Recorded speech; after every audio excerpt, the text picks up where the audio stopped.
What's up, everybody? I'm Joe Longo. This is Inspired Creativity.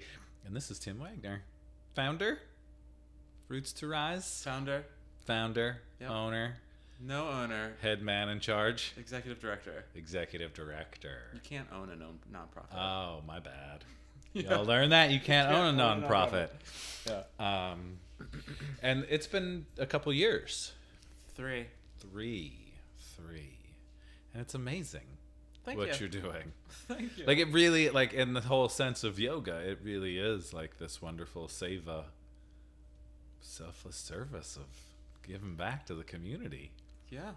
So, before we jump into whys, why don't you tell us what Roots to Rise is? Roots to Rise is a local Philadelphia-based nonprofit that makes the practice of yoga and mindfulness accessible and available, often in underserved communities where there is no access. We teach in 3 different venues. We teach in schools, we teach community programs out in the public, and then we teach in homeless shelters. Wow. So I was on your website Okay. trying to do my homework. I'm trying to get better at this whole, interviewing people and talking to them, besides just sitting down and be like, hey, what's up, man? And on there, I've, read a little bit about the, your about section. And this all came to be because you were teaching in the prisons. And someone said, why are you here? Yeah, it's funny. I actually started before then. Okay. So I was a teacher at a studio in Manayunk, just finished teacher training, and one of my friends said, do you want to go teach guys at Kern Fromwell Correctional Facility? And I was like, I don't know. I was like, why? No, but I said, sure. I just took a chance on it. And she introduced me to the warden because she was already doing work in there. And then 8 months later, we had a contract up and running. Wow. Yeah, and so started going in Mondays and Thursdays, teaching them for an hour. So yeah. This really wasn't a plan. No, not at all. No, and Roots to Rise started as like a vehicle to do that, and that was the only reason. So it started as an LLC with the intention of having a contract with the Philadelphia Department of Prisons to go teach men yoga and mindfulness twice a week in 2015/16, and so taught 80 classes to the guys there in 2016. Yep, and then in the past year and a half, we shifted from being an LLC to being a 501c3. Wow. Yep. Tell us. So I had my first experience in prison. Yeah. In April, I went to San Quentin with Robert Sturman, and it was incredible. Like, because I'm going into like what I guess could be considered like a very scary place with some scary dudes. And from the moment we walked through the gates, it was like we entered into this different world, and everyone was nice. Yeah.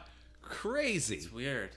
Really, really, like that threw me off. It's unexpected. Well, you see, like what you think you know what it is because what media has told you what it's supposed to be. And then you get in there, and that was my understanding. And then, in Philadelphia, to go in there just as a volunteer or a contractor, just to get in the building, you have to go through a 2-day training. And part of that training was like, this is what you can do, this is what you can't do, this is what will happen to you if something happens, right? And it's like, yeah, it's interesting. It's very, very interesting. But you walk in the doors and you see people and you realize there's only a couple degrees of separation between you and them. Yeah. Yeah.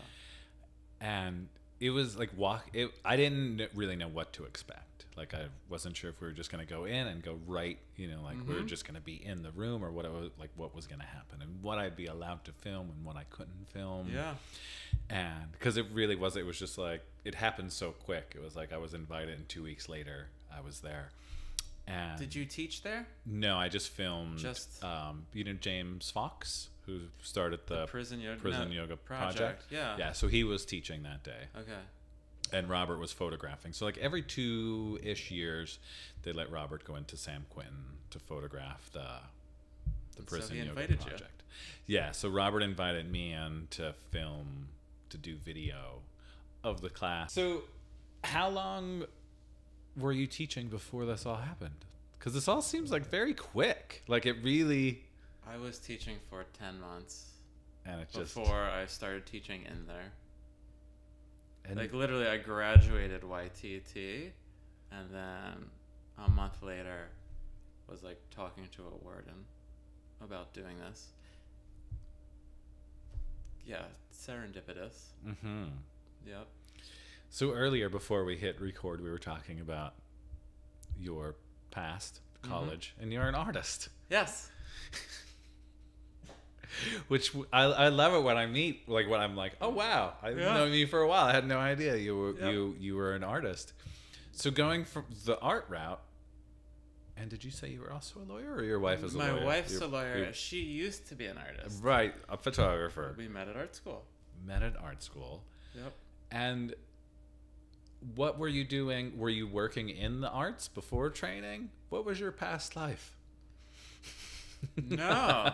No. Well, yes and no. So, got my MFA. Mm-hmm. Molly became an attorney. We moved from... Did undergraduate here. Went from here to Richmond, Virginia to Washington, D.C. Washington, D.C. back to Philadelphia. And she started working. I had an art studio in Port Richmond. Interesting. Yep. And so I would stay there all day. She would go to work all day. And that was like that for a couple of years, and then she got pregnant. She got pregnant, and we moved from an apartment down in the art museum area to a house in Manayunk, with the intention of having an art studio in the basement and child care by me upstairs. Nice. Yeah, so essentially I became a stay-at-home dad for, like, once Hank who's now 9, when he was born, and Molly was done with maternity leave, like at week 12, 14, she went back to work. I started taking care of him. We had our daughter, who's 7. And so I didn't find yoga until like 5-6 years ago. How did the yoga find you? I used to ride my bike. I just wanted to run away from being home as a parent, and not feeling very stuck and out of control, and like not even being able to talk to adults. So I would get on a bike, and I would ride my bike like 40 miles every Saturday, 40 miles every Sunday, and then I would go and I'd ride on a trainer, like watching the iPad, like watched all of Battlestar Galactica, watch all do this while the kids were in naps, right? So it'd be like an hour or two every day, and then on the bike on the weekends. It was just like, it was great. I loved it. And then like pulled my hip flexor, and it hurt. It hurt to do it with my bike. Couldn't ride anything, and I was miserable. It was like this for a couple weeks, and it wasn't bad enough to where like it needed the assistance of a doctor, but it was bad enough to where like I couldn't ride my bike for the length of time that I wanted to ride it. And so my wife was like, you should come do yoga. I go to this place down the street. So your wife was practicing already? She was practicing on occasion, not a whole lot, but like once or twice a week. She hadn't been doing it for like that long, maybe 6 months to a year. She's like, it's a hot studio. It's like I don't want to be around people. I'm not gonna like exercise with people. And like I don't want to sweat. Like, no, like yoga's for girls. Yoga's not something that's for me. Like, no, I'm not gonna do it. And she's like kept going and asking, and I was like, fine, we'll go together. And I went with her once, like suffered through it. But the 2-week special, felt I needed to take advantage advantage of it. And then well, of course, right? When second time was even worse, and then the third time was great. And you do stuff at a playground with swimming pools. We do. That's super fun. Yeah. Yeah. So we got into that because of the relationship that we have with Philadelphia Parks and Rec, where we go and we teach anywhere between 8. Right now it's 8 classes a week. That's amazing. So throughout the city. The city's really open. Yeah. To this. And then Get Healthy Philly, which is a subdivision of it's a grant that came from the Mayor's Fund, I believe.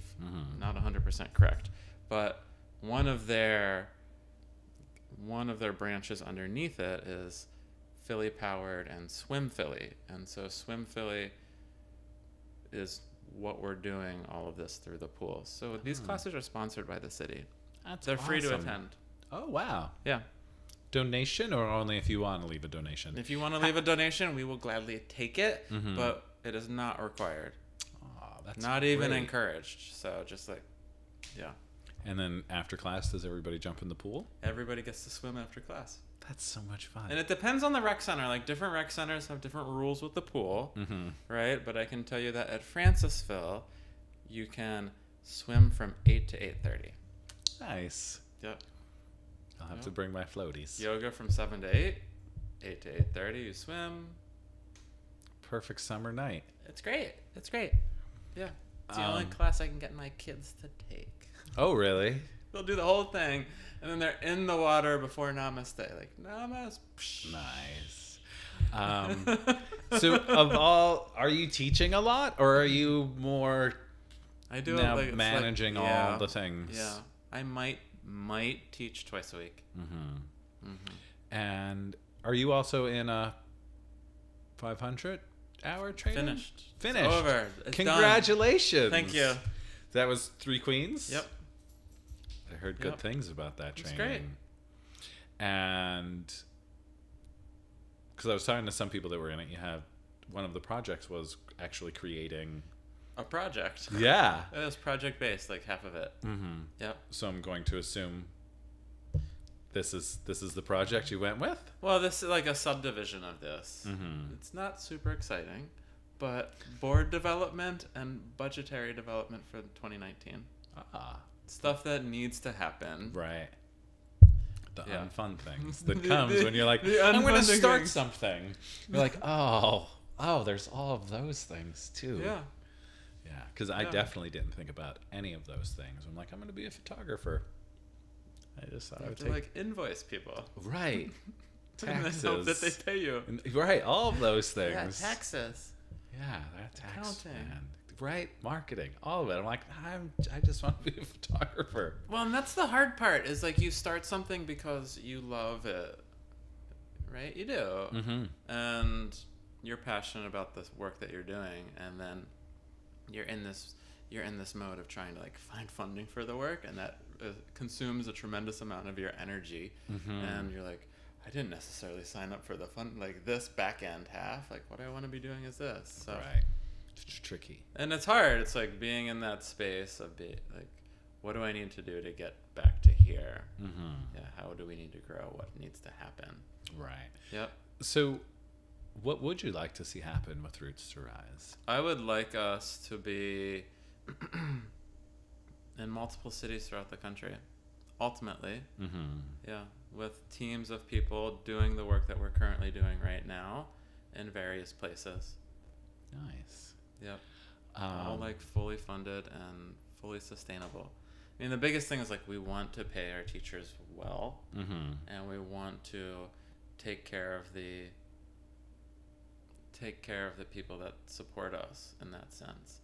We also want to be able to provide an access to a service, which is what we view this as, like a gift, a service, an opportunity for somebody else to experience, possibly even take it further than that, the practice that we love dearly. And then it's like, how can we do that in a way that like shifts the model in a sense? You know, a lot of what we're up to is about being in areas where it doesn't exist. And there's a balance too. There's a balance because we are asked to do stuff in areas of affluence, and we take people up on that. Mm-hmm. And if we can do that in a way to fund places where there might not be as affluent, Right. yeah, we'll absolutely take that on. Makes sense. You have to be, it's part of being sustainable. Right. Yeah. It's like there's plenty of, I almost like, maybe I shouldn't say this, but there's plenty of work that I do that I don't share out into the world. Yeah. Because it really doesn't align with my brand, but it helps me pay the bills and do things like this. Yes. It helps me have a roof over my head and eat. But I'm also not going to, share those things because it really isn't just in line with my brand. But if they're going to help me keep my brand going, I'll keep doing those photographs. So are you the main, I don't even want to say salesperson, but are you the one that goes out and does all of this footwork how's that been? It's probably been the hardest part. Do you cold call, just show up, or literally everything, like phone calls, showing up? I don't do a lot of cold calling. It's a lot of like people reach out and people ask, and it's a lot of going up and talking to places and working on. I mean, we're a couple years into this, so I feel like we have some solid relationships, and those relationships have grown. And so most of the work that we're doing now is based upon the previous work that we've done. Right. Like none of this was intended to happen the way that it happened. Of course. Like it wasn't. I didn't say I'm going to go teach guys at CFCF and then all of a sudden we're going to be teaching in schools, or we're going to no. It's just things kind of fell in our path and we took advantage of them as they came forward. And you don't have a big staff. No. No. Because I think sometimes, people look at, look at that fancy shirt and that logo. And Yeah. you don't see all the things and then think that there's really like this team of people out there. No, and there really might be it's like 10, 15 teachers that work with us every month. And then I do all the admin work, all the scheduling, all the PR, all the behind the scenes work, as well as try to teach 1 or 2 classes, keep the boat afloat work, and then we have a board of directors that supports the work that we do and is ultimately in charge of governance. Governance. Such a pretty word.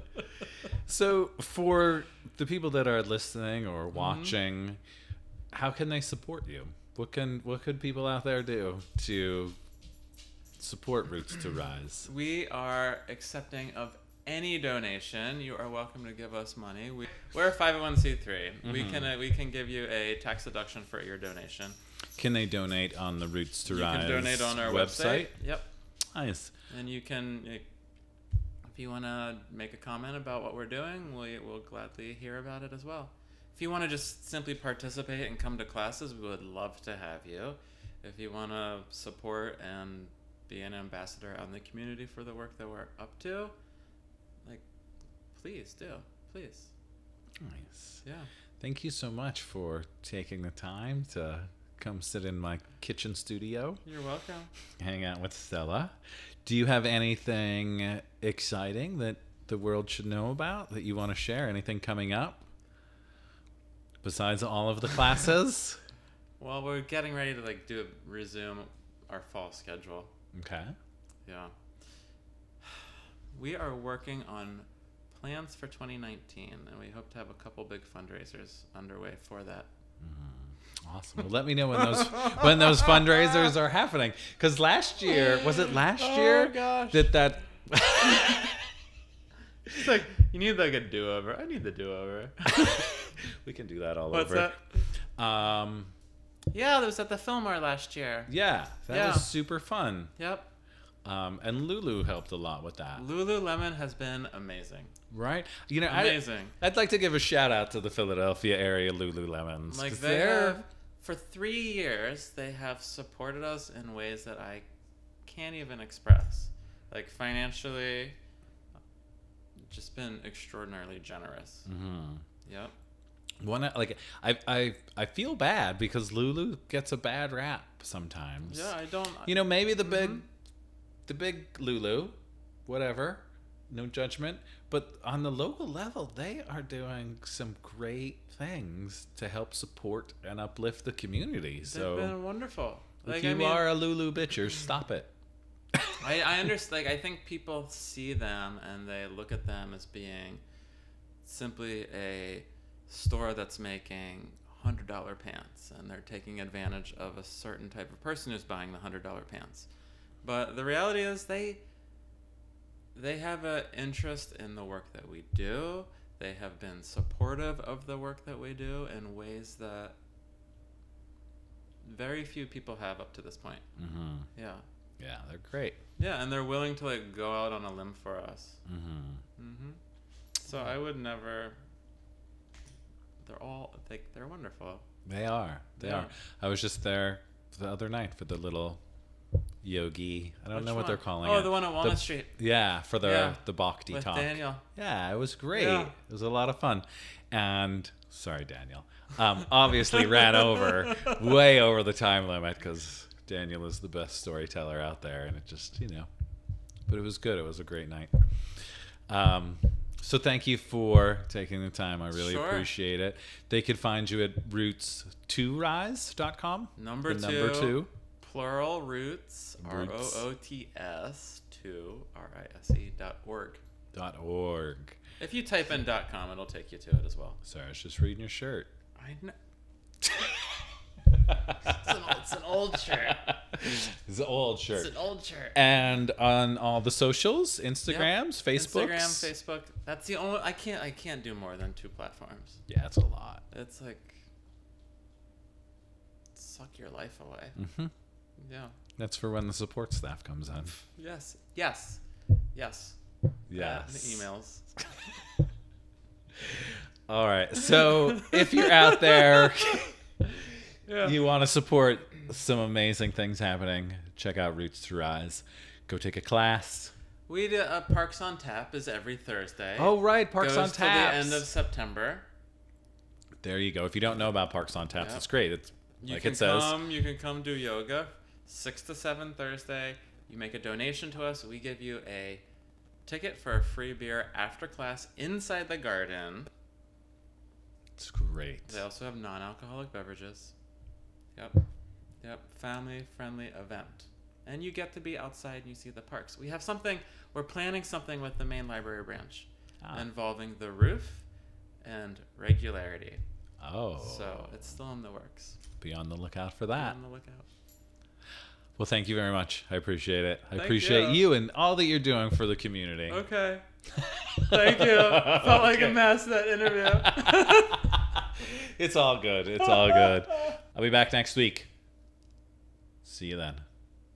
It's so bad. Let me try that again. See you then. See you then. You never asked about the guy. Well, we kind of talked about him. Why are you here? Yeah. We kind of diverted all the way off it. Oh, but it's a good story. All right, so tell us that story. Okay. The why are you here? Because we did start at the beginning. So we'll wrap up with what we started with. Why are you here? Yeah, why are you here? I was teaching, back in the prison, with correctional facility, rather. Yes. Prison's the wrong word, because it's not a prison. It's more of it's a correctional facility / jail. And this guy comes to class and he says, "Listen, I don't want to do yoga, but my back hurts, and it hurts because I've been shot 4 times in the torso, and I have 2 bars that surround my spine, one on either side, and I'm in this cell with 2 other guys in a 4-foot by 8-foot cell, and I wake and I'm on a tiny thin mattress and there's concrete beneath, and I wake up every morning in excruciating pain. Can you help me stretch my back?" And I was like, "Sure." And so he did some things that he could do in his cell that involved nothing more than simple twists, right? And afterwards he's like, "Great, thank you. Why are you here?" And I said, "I'm here because the Department of Prisons has contracted me to be here, to teach you guys yoga. And he's like, no, that's great. But like, why are you here? Like, I'm not getting out of here for a long time. And while it's great that this is here for me, there's nothing for me out there. And like, there's kids on the corner that are getting in trouble, kids that are just like me, and like they need a productive outlet. And so it was a deliberate choice to step away from working in facility to working out in community. And that was the trigger that really... That was one of the triggers, yeah.